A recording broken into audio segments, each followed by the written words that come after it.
The NTP toxicity study that was done by the United States government. It was released on November 1st, 2018. They did it on nocturnal mammals. They used 1G, 2G, and 3G phones. Okay, we're not. This is way before 5G. In those animals, they found humongous problems. You can look this study up on the internet. Every G causes a different resonance problem.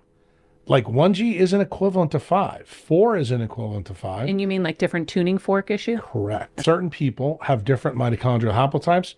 We also have different skin types. Every single screen, have you ever stopped and asked yourself why we need Dan Huber's glasses?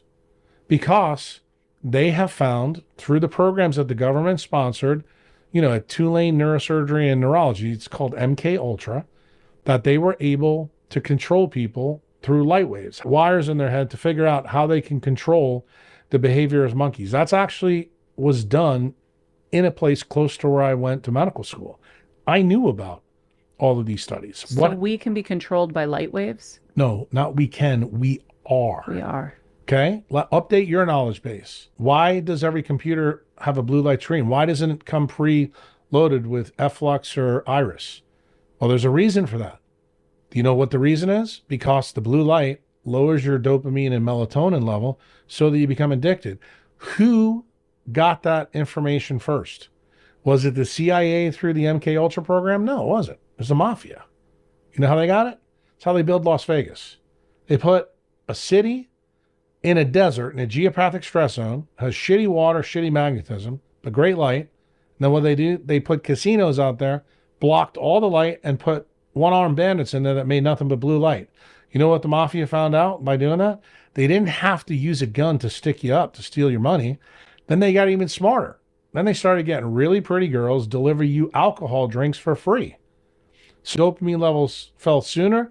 You gave them your money faster. But, hey, can we somehow stop putting the wires in the monkey's head and maybe think about how to do this differently? Because you know that wires in the head deliver electricity, brain works on a DC electric current. That should mean that it must work on light at some level. Well, along comes the people in Silicon Valley in the 50s and 60s, and we get semiconductors. What do we know about semiconductors? When you put electric into it, it makes what? LED. What does LED stand for? A light emitting diode. That's kind of interesting. So when you see the science developing all at the same time, and you realize the criminals were smarter than the centralized doctors. Didn't I tell you that story about the Colombian drug cartel? Isn't this funny how the same thing is happening again? So a guy named Delgado, who is a PhD researcher, he went down to Mexico, where you took your mom, and he put the wires directly into the bull's head and put the guy in there, and they had a remote controller, and they stopped the bull right away from running in to the guy electrically. So then the next part of the experiment was without electrocution, just electric. Oh no, you're not going to get waves. Electrocuted. It's just electricity. Yeah. You modulate the frequency. Look, it's just like Lutron shades you have in your house. You turn it up and down, the light goes up and down. Same thing with these controllers. So the next step in their program was let's get rid of the wires. Let's just put a microchip that's a semiconductor in the brain, kind of like Elon Musk is doing right now with Neuralink, right? Scary, huh?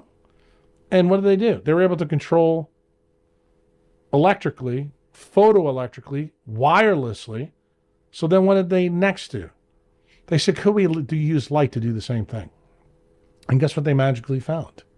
That when you use light, you can control mammals. Their patent attorneys, they own all the patents for blue light technology through screens. Do you think that potentially that all of these things have been used to control different things around you and doing different things? The answer is yes. Why is digital babysitting so successful for parents? Because the baby becomes much easier to control. Have you ever tried to take an iPad away from a 2-year-old that's already addicted to it? One of the things it cleaves to beta endorphin. What is beta endorphin? The natural opiate that your brain makes. So guess what? When you're around this electromagnetic pollution, you lose that beta endorphin, so you need an exogenous hit from dopamine or from... That's how this works. This all came from this study But I want you to know it graduated from covert work done at institutions like Tulane, at Johns Hopkins, at the Mayo Clinic, at Harvard University.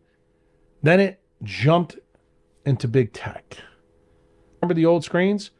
We didn't use those screens that used to play those stupid video games. Now they became blue lit.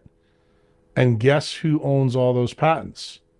The guys that control the algorithms. Oh, didn't I mention algorithms to you about centralized medicine? So let me ask you a question. Do you make more or less money when you have obedient idiots as your target audience?